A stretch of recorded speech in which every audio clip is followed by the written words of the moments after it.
धूप खत्म हो जाने के बाद इस खाली पैकेट को हम बेकार समझ करके फेंक देते हैं, लेकिन ये खाली पैकेट भी हमारे बहुत काम आ सकता है। मैंने इसके एक से बढ़कर एक आइडिया शेयर किए हैं जो आपको बहुत पसंद आने वाले हैं। साथ में हम अपने किचन को किस तरीके से क्लीन रख सकते हैं, छोटे छोटे आइडियाज मैंने शेयर किए हैं। नमस्कार दोस्तों, welcome back to my channel. Video बहुत ज़्यादा हेल्पफुल होने वाली है, वीडियो को पूरा देखें। पसंद आए तो वीडियो को लाइक जरूर से करें। तो जो सबसे पहला आइडिया है यहाँ पे मूंगफली के दाने को लेकर के है। दोस्तों, जब भी हम मूंगफली को भूनते हैं ना, आपने देखा होगा जब इसके छिलकों को निकालते हैं तो पूरा किचन काउंटर पे छिलके फैल जाता है या पूरे किचन में छिलके ही छिलके हो जाते हैं ना। तो बहुत ही आसान तरीका शेयर करूंगी जिससे कि आपके किचन काउंटर में, किचन में या कहीं भी ना छिलके बिल्कुल भी नहीं फैलेंगे। तो सबसे पहले आप जब मूंगफली को भून लेना, मूंगफली को आपको ट्रांसफर करना है पूरी छानने वाला जो झारा होता है उसके अंदर। उसके बाद आपको एक पॉलीथीन ले लेनी है और इस झारे को ना पॉलीथीन के अंदर हमें ट्रांसफर कर लेना है।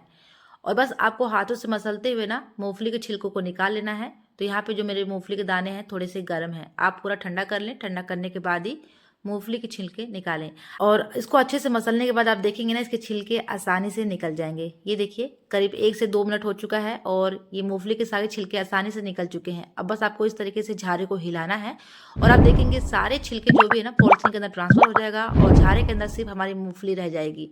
और आप देख सकते हैं कितने अच्छे से इसके छिलके निकल चुके हैं।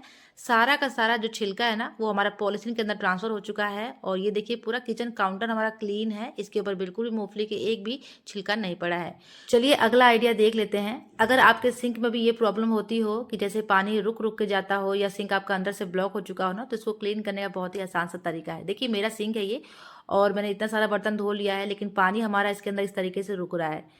तो पानी को तुरंत चला जाना चाहिए, लेकिन पानी रुक रहा है, इसका मतलब सिंक अंदर से ना ब्लॉक हो रखा है। तो सिंक के इस तरीके से ब्लॉकेज को आप कैसे क्लियर कर सकते हैं, कैसे साफ कर सकते हैं, बहुत ही आसान सा तरीका है। तो यहाँ पे खाना फंसते फंसते ना ये हमारा सिंक ब्लॉक हो जाता है और हमें पता नहीं चलता। तो देखिए मैंने यहाँ पे चूड़ी ली है, ये मेटल की चूड़ी है, प्लास से कट कर लेंगे। अगर आपके पास मेटल की चूड़ी ना हो ना तो आप यहाँ पे कोई तार भी ले सकते हैं। लकड़ी का इस्तेमाल आप बिल्कुल भी ना करें, लकड़ी अंदर टूट सकती है तो सिंक आपका और ज़्यादा ब्लॉक हो जाएगा, इसलिए लकड़ी का आप बिल्कुल भी यूज़ ना करें। इस तरीके का तार या मेटल की कोई चूड़ी कट कर लें और आपको ना यहाँ पे नल को ऑन करना है। और ऑन करने के बाद इस तरीके से सिंक के जितने हॉल हैं सभी हॉल के अंदर चूड़ी डाल करके ना ऊपर नीचे इस तरीके से आपको प्रेस करना है, ताकि जो भी खाना फंसा हो अंदर ना वो आसानी से निकल जाए और निकल करके नाली के अंदर चला जाए और आपका जो ये ब्लॉकेज की समस्या है क्लियर हो जाए। ये देखिए तो मैंने यहाँ पे जितने भी होल्स थे सबके अंदर चूड़ी को डाल करके ना अच्छे से ब्लॉकेज को क्लियर कर दिया है। अब जितना भी आप पानी इसके अंदर गिराएंगे पानी तुरंत का तुरंत चला जाएगा, पानी आपका बिल्कुल भी नहीं रुकेगा। चलिए अगला आइडिया देख लेते हैं। फ्रेंड्स, हर घर की समस्या है, जब भी हम सिलेंडर को रखते हैं ना तो किचन वाले एरिया में जहाँ पे सिलेंडर रखते हैं ना, ये सिलेंडर का जंग का निशान इस तरीके से हमारे फर्श के ऊपर पड़ जाता है।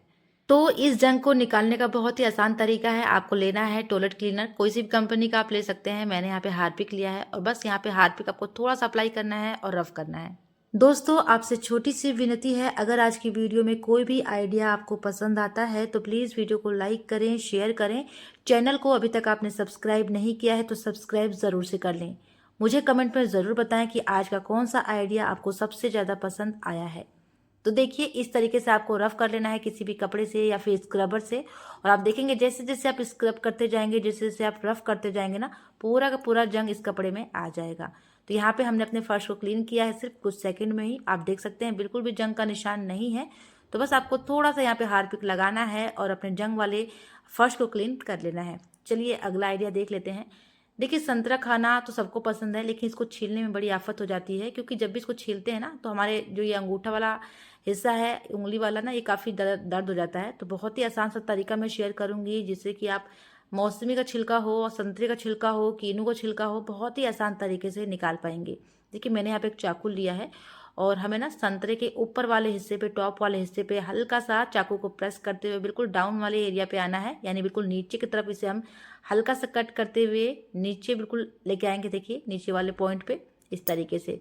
तो बस आपको इतना ध्यान देना है कि संतरा नहीं काटना, सिर्फ इसका छिलका हमें हल्का सा कट करना है। तो बस छिलके की कटिंग यहाँ पे करनी है, इसलिए चाकू को आपको ज़्यादा अंदर नहीं, सिर्फ थोड़ा सा अंदर आपको लगाते हुए इस तरीके से कुछ कटिंग्स कर लेनी है, यानी कुछ कट लगा लेने हैं संतरे के ऊपर। अब यहाँ संतरे के ऊपर वाले हिस्से पे ही चाकू रखते हुए आपको छिलके को ना नीचे की तरफ आपको निकाल लेना है। ये देखिए बहुत ही आसान तरीके से छिलका निकलते चला जाएगा।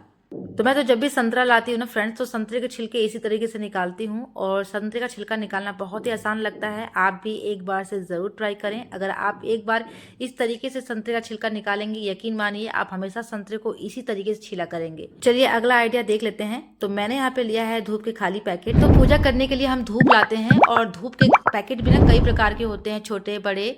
तो मेरे पास ये देखिए 3 टाइप के धूप के खाली पैकेट पड़े हुए हैं और इन तीनों को मैं 3 तरीके से इस्तेमाल में लेने वाली हूँ। तो जो सबसे पहला आइडिया फ्रेंड्स, देखिए मेरे पास ये वाला धूप का खाली पैकेट है और मैं इसका रीयूज़ करने वाली हूँ।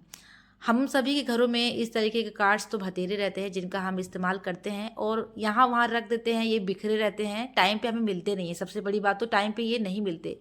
तो अगर आपके पास भी धूप का कोई खाली पैकेट इस टाइप का हो, चौकोर हो ना, तो सारे कार्ड्स अपने इसके अंदर आप स्टोर करके रख लें। तो इससे एक फ़ायदा होगा, एक तो आपका जितने भी कार्ड्स होंगे खोएंगे नहीं, मिस नहीं होंगे और आप जब चाहे तब अपने कार्ड्स को इसके अंदर से निकाल करके ना आप अपने कार्ड्स का यूज़ कर सकते हैं। तो आपको ढूंढने की ज़रूरत नहीं पड़ेगी कि आपने कार्ड्स किधर रखे हैं। इसे आप अपने पर्स के अंदर स्टोर करके रख लें, तो आपका ये कार्ड्स जो है खोने का डर भी नहीं रहेगा और इसके अंदर बिल्कुल सेफ़ रहेगा और इसमें से ना निकलने का या गिरने का डर बिल्कुल भी नहीं रहेगा। आई होप ये आइडिया आपको पसंद आया हो। चलिए दूसरा आइडिया देख लेते हैं। मेरे पास धूप का ना ये बिल्कुल चौकोर बॉक्स है, आप देख सकते हैं। तो छोटे बड़े धूप के पैकेट्स हमारे पास रहते ही हैं, आप अपनी ज़रूरत के हिसाब से उनको इस्तेमाल में ले सकते हैं। मैं इसका इस्तेमाल करने वाली हूँ। देखिए मेरे पास ये बिंदी के पैकेट्स हैं और इस तरीके से ना आप अपनी बिंदियों को इसके अंदर स्टोर करके रख सकते हैं। तो आपकी बिंदी भी ना यहाँ वहाँ बिल्कुल भी दिखाई नहीं देगी। इस तरीके से आप किसी भी बॉक्स के अंदर अपनी बिंदी को रख करके स्टोर कर सकते हैं। देखिए तीसरा आइडिया बहुत ही कमाल का है। अगर आपके घर में छोटे बच्चे हैं ना, छोटे बच्चे अक्सर करके कलर्स उनके इधर उधर फैले रहते हैं, पूरा घर जो है कि तहस नहस कर देते हैं अपने कलर्स वगैरह रख करके, फेंक करके इधर उधर। तो आप उनके कलर्स को इसके अंदर इस तरीके से स्टोर करके रख सकते हैं। बिल्कुल भी कलर्स इधर उधर नहीं फैलेंगे, इस तरीके से आप इनको स्टोर करके रख सकते हैं। तो अगर ये पैकेट फट जाए, जब दूसरा कोई पैकेट खाली हो उसके अंदर आप स्टोर करके रख सकते हैं। तो इससे क्या होगा कि कलर इधर उधर उनके नहीं फैलेंगे। इस तरीके से इनकी जो चीज़ें होती हैं ना बच्चों की, ऑर्गेनाइज रहेंगी। तो फ्रेंड्स आज की वीडियो उम्मीद है आपको पसंद आई हो। कौन सा आइडिया आपको सबसे ज़्यादा अच्छा लगा है मुझे कमेंट में ज़रूर बताएं। वीडियो ज़रा सी भी अच्छी लगी हो तो प्लीज़ वीडियो को लाइक करें, शेयर करें, चैनल को सब्सक्राइब